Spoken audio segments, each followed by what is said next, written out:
let's discuss Bradley Beal for a second. So we know that's one of our favorite guys. You know, he's playing here in the hometown DMV. I have been of the feeling that I feel bad for the brother. Go to Portland. Go to somewhere else. I think he should. I think he should go. I think he should go and don't feel this whole loyalty thing. LeBron's not loyal. You know, Harden and KD and Kyrie, none of these guys that are upper level echelon players are really loyal. Go play where you want to play. Go do your thing. Nobody's gonna hold it against you. That's what I feel about. So you're saying, are you saying he should demand a trade because that's the only way he move now? He's under contract. Right. If I think I would give the Wizards one more year. Although I said that last year, I would give the Wizards one more year. I thought you said that last year. This year was funky because of COVID and the pandemic and all that stuff. But I would give them one more year. If they can't get past the 8th seed, I got to go, man. I'm wasting way too much. Right. He got a point there. That's true. That's the second best. Yeah. He's the second, third best shooting guard in the league by far. And he could be playing for a championship right now if he put himself in the right situation. You think of him at Boston with fresh cut Tatum. It's a wrap. It's over. Them two, they're gonna outscore everybody. You know, so you still got to think about Brooklyn in the East coming out the East. You know, you look at all the logistics. I don't know, man. I don't know. Jason Tatum. Don't think so? Jason Tatum, a Beal, and who's the other brother? Brown. Right. That's a dynamite combination. I like that. I like that the thought of that process. But Bradley Beal is a throwback. You know, in the media's eyes, we think what he's been saying, he wants to stay, and because of his loyalty, he wants to stay. Loyal brother. Yeah, he's a real loyal brother, and we as Wizards fans want him to stay. But like I said, Chris is saying, you know, for his personal space, we like to see him win. But for my selfish reasons, I want to see him stay and win here in Washington. I want the Wizards to do the right thing and surround the cat with the pieces that he needs. Thomas Bryant's coming back, yes. Yeah. But surround that cat with. I mean, he's a premier player in this league. Premier. Right, but see, what makes that difficult, Mark, is when you look at the Phoenix Suns, who 2 years ago had one of the worst records in the league. They still had Book. They still had DeAndre Ayton. Right. Can we say that Chris Paul really made them that much better? Like, you know, when some people say you're one piece away, when you're one piece away from being that team, is Washington, can we say that, oh wow, if we got this piece, now we're a contender? Or are we saying, Bradley, you need to go because we need to just blow it up and start completely over? But Rick, it's not, to use your example, Rick, Phoenix is interesting because you're right. 2 years ago, they were garbage, right? But they didn't just get Ayton and Book and CP. They got Mikal Bridges, okay? Yeah, sure. They got really, really good pieces. And they got Jay Crowder. They got a top-notch coach. Monty Williams is probably one of the top 5 coaches in the league. Oh, yeah. And they love Monty Williams. They love him there. Right. And CP is basically the CP is 100% difference maker on every single team he's been on. Every single, even OKC, they were killing it. So is Russell Westbrook that guy? Absolutely not. Absolutely not. Right. All those guys. And I think the Wizards constantly draft mediocre talent. They draft the Otto Porters of the world. Otto Porter is mediocre NBA talent. Let's be honest. Okay. I wouldn't call him mediocre, consistently draft. His performance on the Wizards may have seemed mediocre, but I don't know. I wouldn't call Otto Porter mediocre. If you look at the 4 or 500 players in the league, Otto Porter would be right in the middle or a little bit below everybody else. And you know that's true. Mark. So Chris, you're saying Mikal Bridges he's better than Otto Porter was? No, I'm not comparing Otto Porter to Mikal Bridges. I'm saying Mikal Bridges is a perfect fit for what they do. He's a 3-and-D guy at the highest level. He can shoot that 3 and strap up. We don't have that. Okay. Who else they got? Oh, and the pick they got, picking up Crowder was just unbelievable pick. Okay. Yeah. Just coming off going to the finals with Miami. He comes to Phoenix. He is a difference maker. And then their bench picking up who's the lefty point guard they have? Oh, Payne. Picking up Payne, and Payne learning from CP. Payne's playing great. Payne's playing great. All these players, every single guy nobody saw that coming. Yeah, that was a steal. They're all difference makers. Yeah, Cameron Payne was the bench boy back in the day. Yeah. Who the Wizards draft last year? The European cat, right? European point guard. He's mediocre. I guarantee you, for the next 10 years, he'll be borderline mediocre. Okay. Well, he hasn't got a chance to shine. He's been Thomas Bryant, as good as you think Thomas Bryant is, he's borderline mediocre. I don't know about that. Come on, man. Yes. I don't know about that. He's not Capella. No way. He's not Capella. He's not Ayton. He's not Embiid. He's not Lopez. He's not any of those guys. If you compare it to Embiid, he's not going to be. He's not going to be mediocre. So is he a center or is he a forward? What is exactly. Thomas Bryant? Both.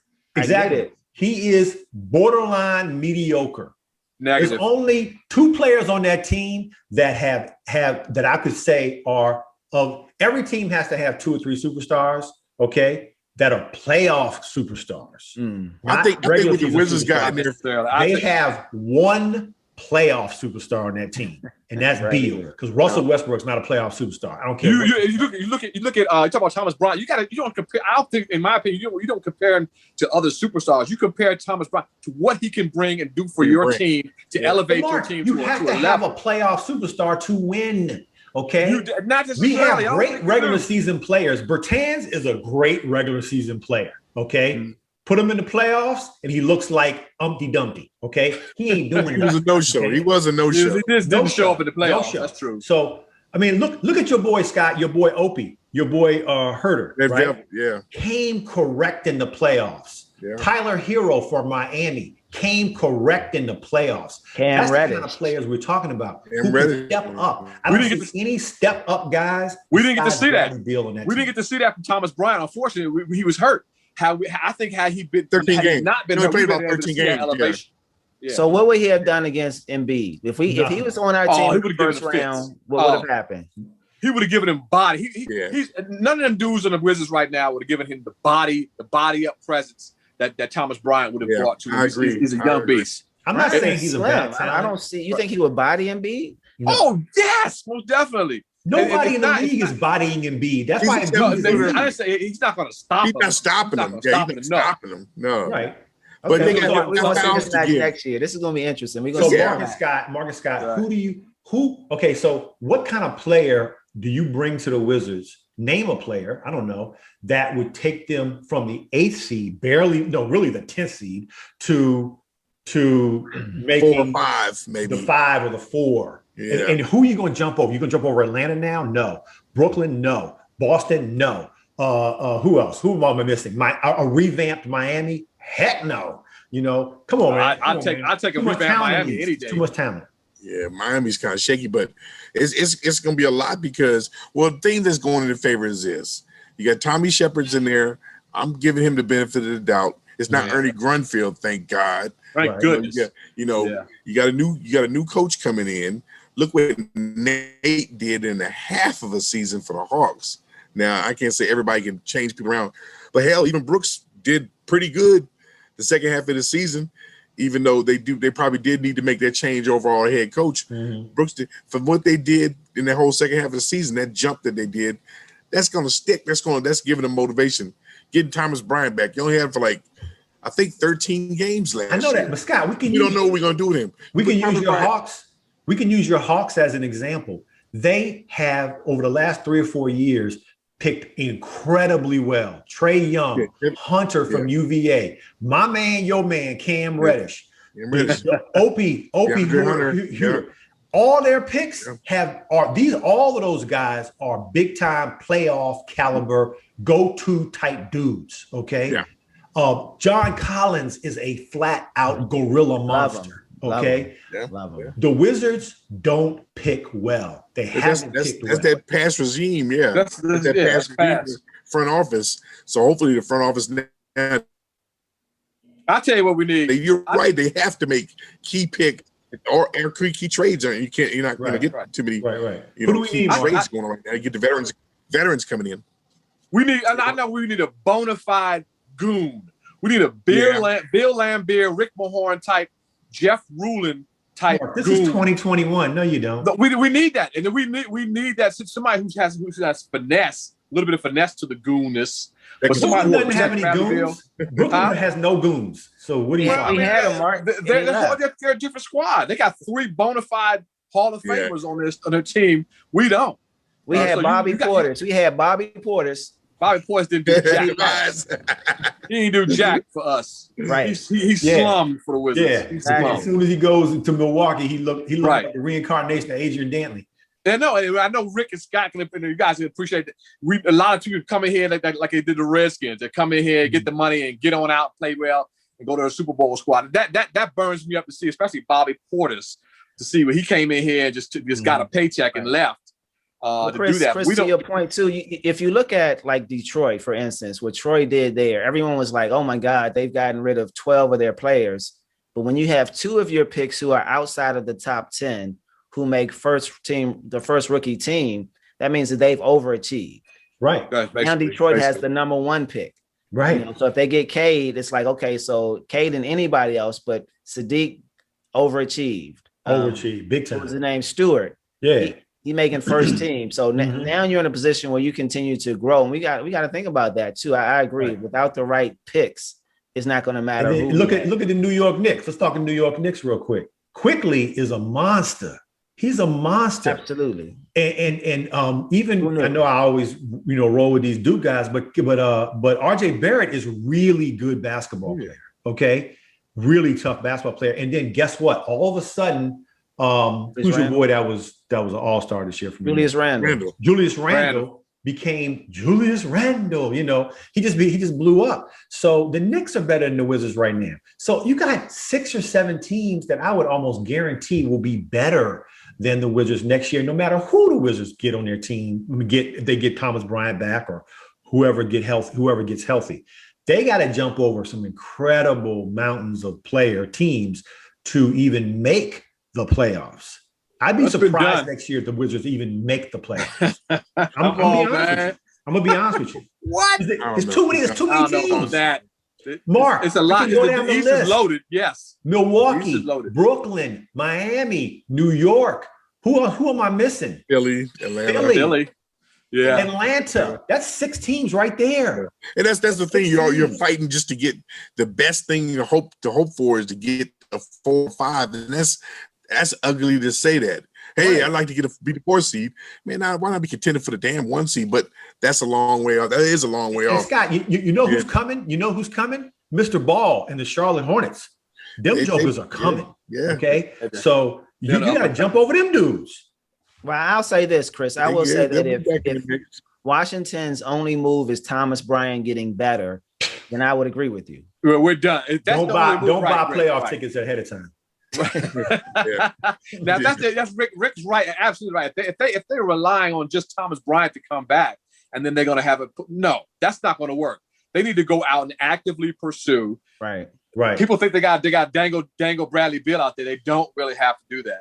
But they're going to actively pursue a goon, a 3-point shooter, a bona fide center backup to Thomas Bryant. They need to go out and put the footwork in to make this team better. There's just no other way about it. You can't sit back on your laurels. Like I said, the Knicks, everybody have gotten better. I don't want anybody to get anything wrong. I'm a huge Russell Westbrook fan. I always have been.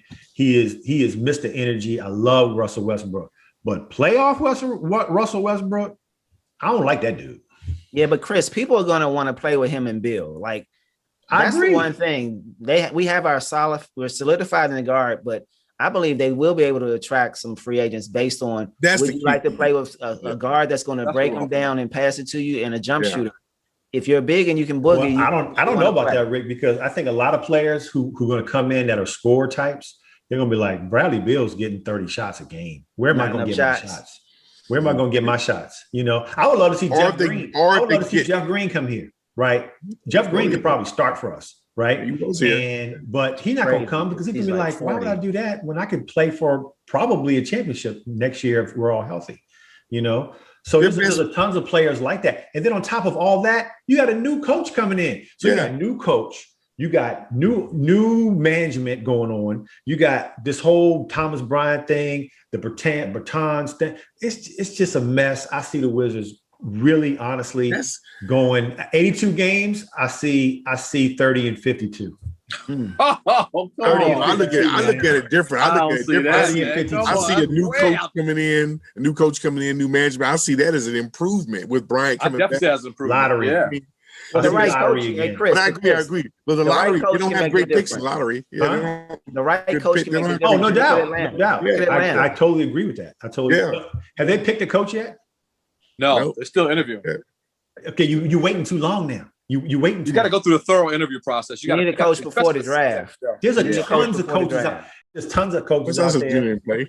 You know, I don't know. You can't just I go out and settle. You can't just go out and settle for a coach, man. We need somebody who's going to Lowry brothers are not realistic. bring the heat, man. I like Sam Lowry brothers Cassell. are not realistic. Y'all bring- not I like realistic. Bring Becky Sam Hammond. Cassell in here. I like No, Becky you- Hammond. Tell you, You can't Becky tell me Hammond's been that. Becky Hammond's been under Greg Popovich for a long time, and she is an excellent coach. And I think she could bring a lot to this squad. How you as know far she's as an excellent coach, excellence. Mark? She's never coached. Right, She's what never do been you a head bring coach. around She's like an what? excellent She's coach. never head coached. Right. She's never head coached. He I head know coached she's the an summer. excellent He head coached the summer league and won that. Okay, that's right. She did won the summer league for some. But you know what's going to be tough, Mark? So the reason why Monty's a better coach is because he said he made the mistakes in New Orleans where he came in saying, I'm the head coach. This is the way I want it done. And when it didn't get done, the players weren't with him. So he had to learn and I have to listen. I think Becky coming in, she's probably going to want to insert herself and make sure that it's being done her way. And that may not be the best thing to do. Right. Well, it may not be. Either way, it'll be a historic. It should be in a lot of pressure because it'll be a historic move, being the first female coach. But I think with her X's and O's, the way she lays things out, and under What have you seen her lay it out? it'd be better beneficial for us, man. I really think it would. I really think it would be. But yeah, I like Sam Cassell too. I'm Sam.